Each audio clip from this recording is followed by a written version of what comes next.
दिनांक 21 फेब्रुवारी 2024च्या रात्री 10:30च्या सुमारास फिर्यादी नियाज अहमद वल्द अब्दुल खलिक वय 69 वर्ष राहणार ओम त्रिमूर्ती नगर रनाडा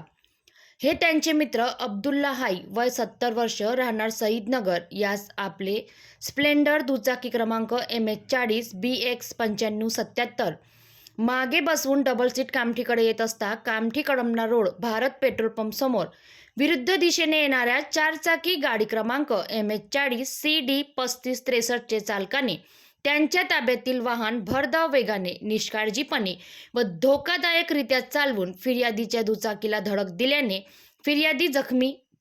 व त्यांचे मित्र गंभीर जखमी झाले. त्यांना उपचाराकरिता उपजिल्हा रुग्णालय कामठी येथे नेले असता डॉक्टरांनी अब्दुल्ला हाई यांना तपासून मृत घोषित केले व फिर्यादीचा उपचार लाईफलाईन हॉस्पिटल येथे सुरू आहे. या प्रकरणी फिर्यादी यांनी दिलेल्या तक्रारीवरून पोलीस ठाणे नवीन कामठी येथे महिला पोलीस उपनिरीक्षक मनीषा जाधव यांनी चारचाकी वाहन चालक विरुद्ध मवोका अन्वये गुन्हा दाखल करून पुढील तपास करीत आहे.